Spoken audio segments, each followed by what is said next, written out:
Live mula sa GMA Network Center, ito ang 24 Oras. Magandang gabi po, Luzon, Visayas at Mindanao. May 1,000 pamilya na wala ng tirahan sa sunog na sumiklab sa Tondo sa Maynila. 3 ang sugatan, kabilang ang 2 bumbero. Kinailangan pang gumamit ng helicopter dahil pahirapan ang pag-apula sa sunog na tumagal ng 6 na oras. Inaalam pa ang pinagmulan ng apoy pero isa sa mga sinisilip ang pagsusunog ng kalakal para makakuha ng tanso. Nakatutok live si Maris Umali. Maris. Mel, Emil, Vicky, trahedya ang sinapit na aabot sa halos 1,500 na mga pamilya rito sa Barangay 105 sa Tondo, Maynila matapos matupok ang kanilang mga tahanan at halos buo nilang mga ari-arian sa sunog na umabot hanggang Task Force Charlie. Mula sa himpapawid, kita kung paanong lamunin ng apoy ang mga gusali sa Barangay 105, Tondo, Maynila, mag-aalas 10 ng umaga.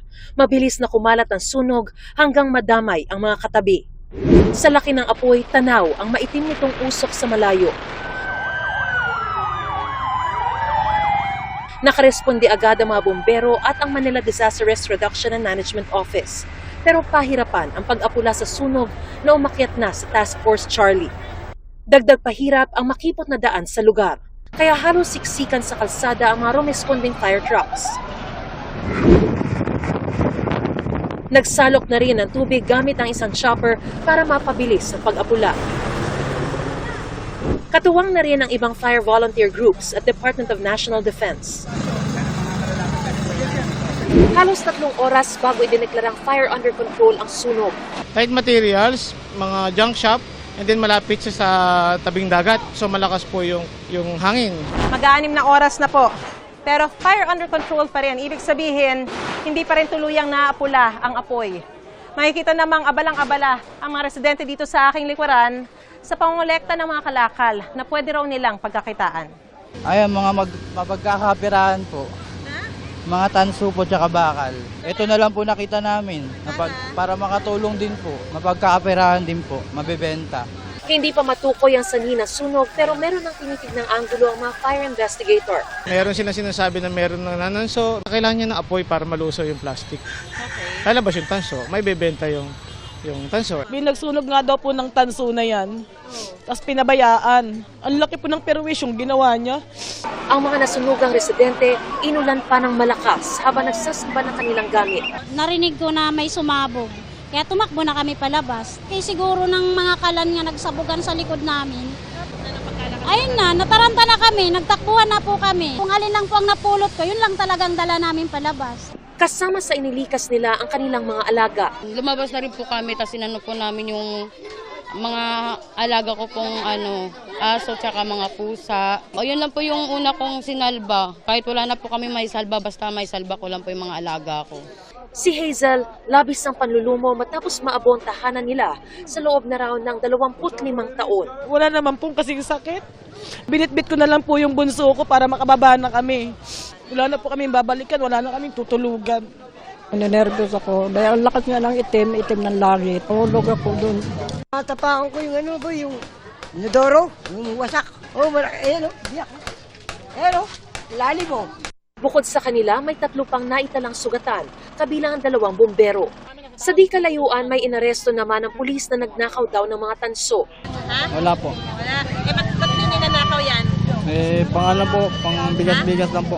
Pero palilinaw ng pulis, hindi naman siyang dahilan ng pagkasunog.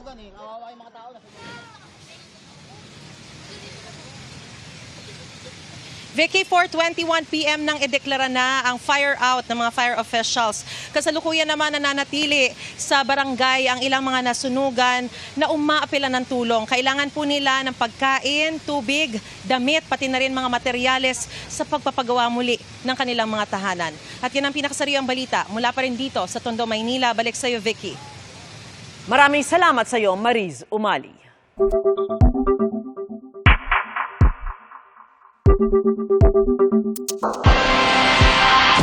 Pinagdedebatihan ngayon ng mga senador kung ano ang gagawin sa impeachment complaint laban kay Vice President Sara Duterte, kasunod ng desisyon ng Korte Suprema na nagsasabing ito ay null and void, kaya nangangahulugang hindi nagkaroon ng jurisdiction dito ang Senado.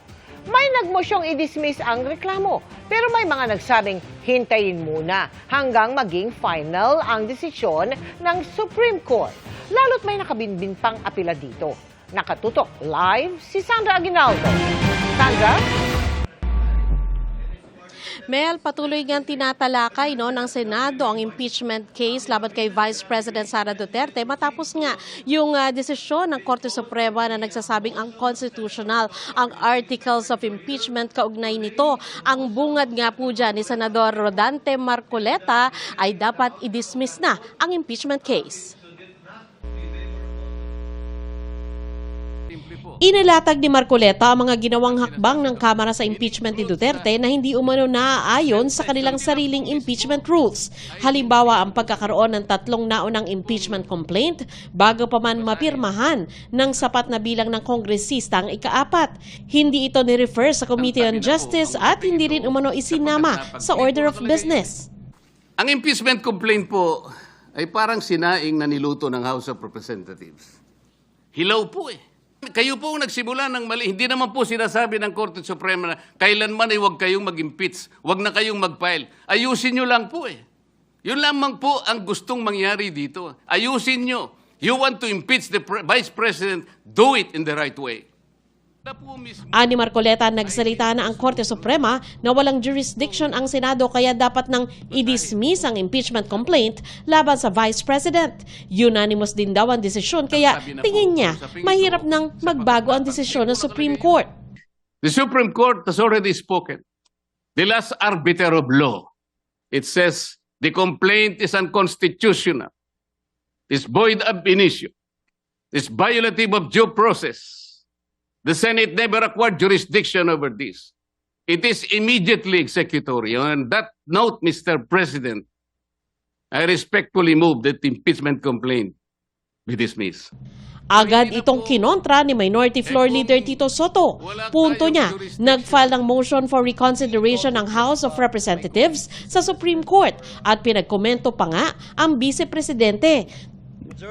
Tanong niya, ano ang kanilang gagawin kung na-dismiss ang reklamo tapos ay magbago ang desisyon ng Supreme Court? Paano kala ni Soto? We shall wait for the resolution of the MR. Please, let us allow and give chance to the Supreme Court to rectify its decision, which contains clear and blatant errors. For their sake and for the sake of future proceedings, let us not dismiss forthwith. And in that light, considering the motion of the gentleman to motion to dismiss, I move to table the motion to dismiss. A motion to table has a higher precedence than a motion to dismiss. Punto naman ni Senador Panfilo Lacson, wala sa rules ng Senado ang motion to dismiss na hinihingi ni Marcoleta. Sinuportahan din ni Lacson at Senadora Ontiveros, mga miyembro ng minorya, ang panukala ni Soto. Nowhere in our rules can I find a provision on a motion to dismiss as submitted by the honorable gentleman from Tarlac. Neither is there a supplementary application of the rules of court to offer a space for such motion to dismiss. We should exercise extraordinary prudence in this matter of transcendental importance. Sagot dun sa tanong ng good gentleman mula sa Tarlac, that in fact, the Supreme Court has reversed a unanimous decision in a lot of instances before. Tinalakay naman ni Senador Alan Peter Cayetano kung bakit hindi ginawang prospective ng Supreme Court ang desisyon nito para ipatupad na lang sa hinaharap at hindi sa kasalukuyang kaso ng bise. Sinabi kasi ng Supreme Court na void ab initio to. Sabi ng Supreme Court, there was never an as, ibig sabihin, void ab initio. So wala tayong i-dismiss. The question now is, if it is void ab initio, why did the Supreme Court not apply the doctrine of operative fact. Komento naman ni Senate President Chis Escudero, baka mas mainam na i-archive na lamang ang reklamo sa halip na i-dismiss. It is the position of the chair, subject to the wisdom of the plenary, Your Honor, that given the Supreme Court decision that the Senate never acquired jurisdiction over it, that the proceedings and the articles of impeachment were null and void ab initio. Indeed, there might not even be anything to dismiss, and the procedure would be more properly to archive, similar to what we have done in the past, so that these proceedings will still be made part of the Senate's records. But Mel, sa ngayon ay nagpapatuloy yung palitan ng posisyon dito ng mga senador. At sa pagkakataong ito, as we speak, ay ang punto ng kanilang diskusyon ay nakatuon doon sa panukala na i-archive muna itong impeachment case laban kay Vice President Sara Duterte. Mel? Maraming salamat sa iyo, Sandra Aguinaldo. Naniniwala ang House Prosecution Panel na pwede pang baligtarin ng Korte Suprema ang desisyon nito na nagdeklarang unconstitutional ang Articles of Impeachment laban kay Vice President Sara Duterte. At kapag nangyari yan, dapat daw mag-reconvene ang Senate Impeachment Court. Nakatutok si Tina Panganiban Perez. Sang-ayon ang tagapagsalita ng House Prosecution Panel. Pwedeng ibasura ng Senado ang Articles of Impeachment laban kay Vice President Sara Duterte kahit pending pa sa Korte Suprema ang motion for reconsideration ng Kamara para mabaligtad ang ruling ng Korte Suprema na unconstitutional ang impeachment. Paliwanag ni Attorney Antonio Bucoy, ang sabi ng Korte Suprema, executory ang desisyon nito. Ibig sabihin, pwede nang ipatupad pero hindi pa pinal. Pero kapag binaliktad ng Korte Suprema ang desisyon nito at pumanig sa Kamara, dapat daw mag-reconvene ang Senate Impeachment Court. Kung pinal at executory na, tapos na ang boxing. Diba?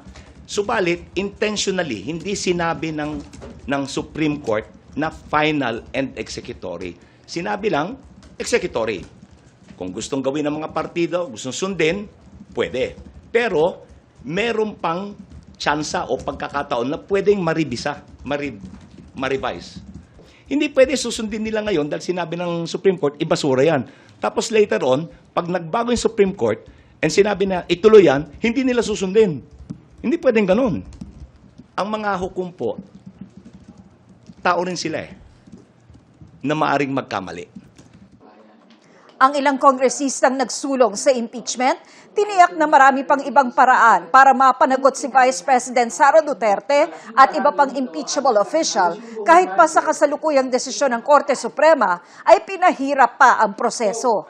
I think malinaw naman na kahapon lang merong resolution na inaprubahan ng House na magtutuloy pa muli yung mga Quadcom hearings. No? So, isa pang venue ang mga House investigations para magpalalim pa sa mga issues na na-raise. Para kay Vice President Sara Duterte, paalala lang po na tungkulin yung dumalo sa budget hearing ng inyong opisina at sumagot ng lahat ng tanong kaugnay sa paggamit ninyo ng pondo ng taong bayan. So be ready po. Sabi naman ng tagapagsalita ng Kamara. Right now, the House will exhaust all legal remedies available on the impeachment proceedings. Para sa GMA Integrated News, Tina Panganiban Perez, nakatutok, 24 oras. Pinaghahanap ng pulisya ang umano'y nagpahit-hit ng sigarilyong tuklaw sa binatilyo sa Taguig na dahilan umano kaya tila nawala ito sa sarili. Ang biktima napilitan lang daw dahil sa takot sa mga suspect na hindi niya kilala. Nakatutok si EJ Gomez.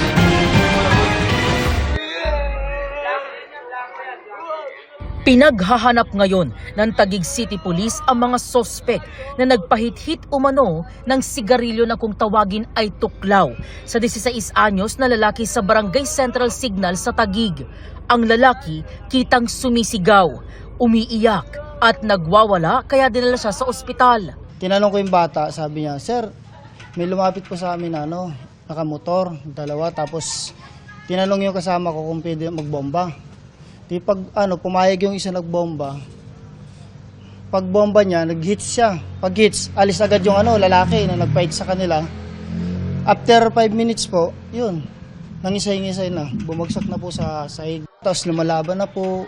Di na makontrol yung sarili niya. After 20 minutes po siguro, ma'am, bumalik na po siya sa dati. Hindi na po siya yung nagwa-wild, ma'am, nangingisay.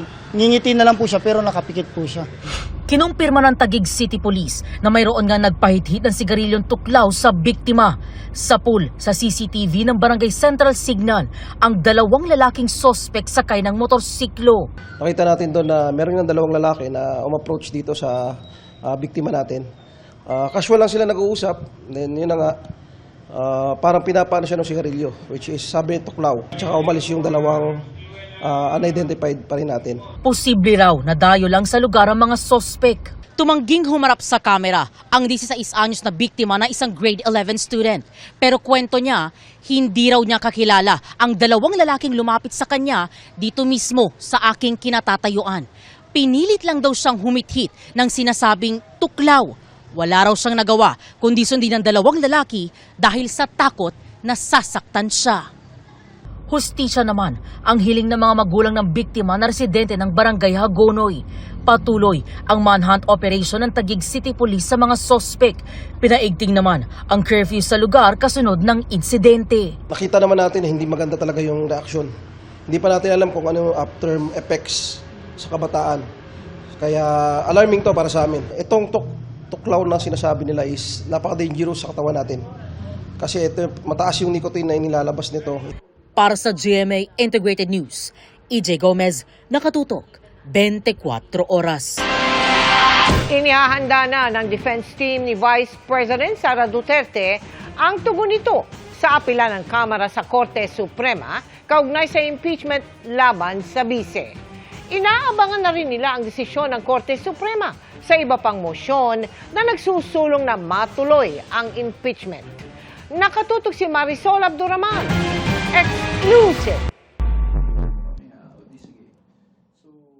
Nirerespeto raw ng defense team ni Vice President Sara Duterte ang paghahain ng motion for reconsideration ng House of Representatives sa Korte Suprema. Pinaghahandaan na nga raw nila ang kanilang tugon sa nasabing MR. We will be filing, of course, the comment in compliance with the order of the Supreme Court, and we will be filing it within the period given to us, which is 10 days. Nakaantabay din daw sila sa magiging desisyon ng Supreme Court sa motion to intervene naman na inihain ng Wansambayan. Sakali man na pagbigyan at sakaling hingin rin ang komento natin doon sa motion nila, tayo naman din po ay ready sumagot. Sabi ni POA, nakatutok daw ang bise sa kanilang legal strategy. Every step of the way sa strategy, we also consult her. We get her thoughts on it. She's very hands-on naman with everything she does. Hinggil naman sa magiging desisyon ng Senado sa mga susunod na hakbang sa impeachment ni VP, sabi ni POA. Consistent naman po ang defense team na we have always given due deference and respect sa Senado as an institution at even sa bawat senador. Kung ano man ang maging desisyon ng Senado this afternoon, makakaasa naman kayo that the defense team will respect it. Nirerespeto raw ng defense team ni VP ang magkakasalungat na opinyon hinggil sa impeachments ng bise. Pero sa huli, mahalaga pa rin daw na igalang ang mga institusyon at ang rule of law. Para sa GMA Integrated News, Marisol Abduraman, nakatuto 24 oras. Matapos ma-question, susuriin ng GSIS ang mga investment nito na ayon sa isang senadora ay palugi, kabilang ang inilagak sa isang online gambling platform. Pangamba ng ilang miyembro, maapektuhan ang kanilang pensyon at benepisyo. Ang tugon ng GSIS sa pagtutok ni Maki Pulido. GSIS o Government Service Insurance System ang nangangalaga sa buwan ng kontribusyon ng mga empleyado ng gobyerno para pagdating ng panahon o pangangailangan, may maaasahang pensyon o ibang benepisyo. Ito ang inaasahan ni Romeo ngayong retirado na siya. Pambili ng mga gamot ko. pagkain. Napakahalaga po ng pension. Pero tanong ni Senator Risa Ontiveros sa kanyang privilege speech, tatagal pa ba ang pondo kung di umano'y pumapasok ang GSIS sa mga questionable at paluging negosyo? Una rito, ang 1 bilyong pisong investment ng GSIS sa online gambling platform na DG Plus. Habang may mga hakbang daw ang gobyerno laban sa online gambling, heto ang GSIS, pinondohan na, nalugi pa. Pinasok ito ng GSIS when DigiPlus's shares were being offered at a peak of 65.30 pesos. Those shares have since hit a low of 13.68 pesos. Lugi na! Ikalawa, naglabas ng mahigit 1 bilyong piso ang GSIS para bumili ng perpetual preferred shares sa kumpanyang Alternergy nang walang pahintulot ng GSIS Board of Trustees. Lubog na nga raw sa utang ang kumpanya, hindi pa listed sa Philippine Stock Exchange ang biniling shares ng GSIS. Pinatawan ng Ombudsman ng preventive suspension dito si GSIS President Jose Veloso at 6 pang opisyal noong nakaraang buwan. Mahigit 2 billion pesos din daw ang pinuhunan ng GSIS sa Alternergy at 2 iba pang kumpanya kahit ang mga kumpanyang ito ayon na rin sa Commission on Audit Report noong 2023 walang track record na kumita o namigay ng dibidendo. Mahigit 200 million pesos ang ipinondong pera dito ng GSIS, sabi ni Ontiveros. Hindi pa rin tinatanggal ng GSIS ang investment nito sa Del Monte Pacific na lubog na sa utang kaya't magdedeklara na ng bankruptcy. The COA grimly warns that this is just the beginning, since the investments could undermine the actuarial solvency of the pension fund and place members' savings at risk. Ilan sa nakausap namin hindi maiwasang mag-alala. Gusto kong pangalagaan itong contribution. Siyempre po, normal lang ako nag-aalala. Siyempre, kawawa naman po yung mga yung mga member, dahil baka po mamaya mawaldas lang po yung pera ng mga tao naguhulog ng pinaghirapan nila. Giit ng GSIS, makikipagtulungan sila sa mga oversight at regulatory body sa pagsuri ng investment nito sa DG Plus Interactive Corporation. Handa raw silang ipresenta ang mga dokumento at datos kaugnay nito. Tinitiyak daw nila sa mga miyembro at pensioner na nananatiling matatag ang GSIS. Sabi pa ng GSIS, as of June 2025, 1.88 trillion pesos ang kanilang total assets at may net operating income na higit 76 billion pesos, mas mataas ng 31% kumpara noong nakaraang taon. Sabi naman ng DG Plus, lehitimo ang transaksyon na isinagawa sa Philippine Stock Exchange. Sumunod daw ito sa rules ng market trade. Ayon naman sa Alternergy, isang renewable energy company, listed sa Philippine Stock Exchange ang perpetual preferred shares na binili ng GSIS. Kikita nga raw ang GSIS ng mahigit 800 million pesos mula sa investment na ito matapos ang 7 taon at ibabalik pa ang higit 1 bilyong pisong ipinuhunan ng GSIS. Hindi raw lubog sa utang ang kanilang kumpanya at may tiyak ng bibili ng kuryente mula sa itinatayo nilang wind at solar energy na inaasahang matatapos na sa susunod na taon. Every year, yung Alternergy ay magre-remit sa GSIS ng 118 million pesos. As a matter of fact, yung unang interest namin na binayaran sa GSIS was in December of 2024. Taon-taon, gagawin po namin yon. Para sa GMA Integrated News, Maki Pulido, nakatutok 24 oras.